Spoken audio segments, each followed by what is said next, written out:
Indonesia, a beautiful country composed of many small islands, located between the Indian Ocean and the Pacific Ocean. It's a vibrant country filled with colorful people, cultures, and rainforests. Almost all of the 735,000 square miles Indonesia owns is covered or once was covered in rainforests. Unfortunately, today, many of those rainforests have been cut down. Why, you may ask? The palm oil industry. Indonesia has a perfect soil and growing temperature for these African palm plants, so most of the rainforests are being cut down to make room for these large plantations. Not only is it ruining the ecosystem, but it's also ruining people's lives. Many children work long days in the palm tree fields to help feed their families. This means they can't go to school, can't play with their friends, and they have to take on the burden of helping to feed their families. These kids grow up doing this work just like the trees grow from seeds to trees. The production of a palm tree is a long and tedious process. It takes about 5 years before a tree produces any fruit at all. The fruit is what is then used to make the palm oil we see so often in our foods. We humans don't require palm oil in our diets. It's actually very unhealthy for humans. The only reason it's found in our food is because it can be produced cheaply, and it's all thanks to the children in Indonesia picking the fruit for little to no money every day.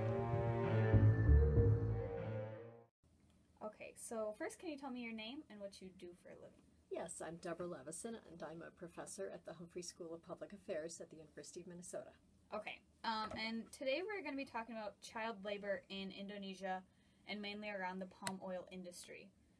So can you just tell me what kind of work you've done previously around child labor? Well, that would take a long time because I've been working on child labor for over 20 years.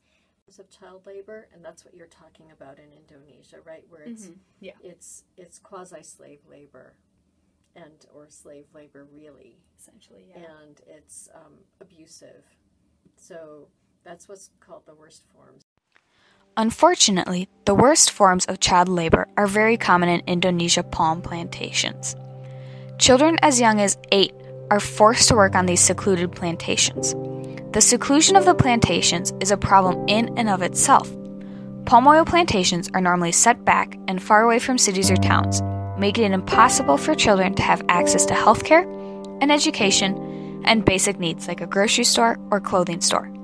According to UNICEF, an organization that is found in 190 countries that protects children's rights, 5% of children aged 10 to 17 work in the palm oil industry in Indonesia.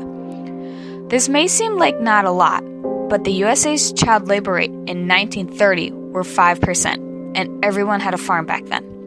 Thankfully, there are groups that they're fighting for child labor rights, such as Amnesty International, a group of 7 million people all over the world who fight for human rights. They have been fighting to get stricter laws passed in Indonesia to prohibit or limit children from working on palm oil plantations. Unfortunately, big palm oil producers that are located in Indonesia are hiding and ignoring the accusations about child labor made by groups like Amnesty International by claiming they are producing clean, sustainable palm oil. According to Megan Abraham, a senior investigator at Amnesty International, companies are turning a blind eye to exploitation of workers in their supply chain. Despite promising customers that there will be no exploitation in their palm oil supply chains, big brands continue to profit from appalling abuses. These findings will shock any consumer who thinks they're making ethical choices in the supermarket when they buy products that claim to use sustainable palm oil. So, the next time you pick up a candy wrapper and it says it has palm oil that has been produced sustainably, that doesn't automatically mean that it actually has been produced sustainably. Everyone feels bad for children in these situations, but many people don't do anything to help them.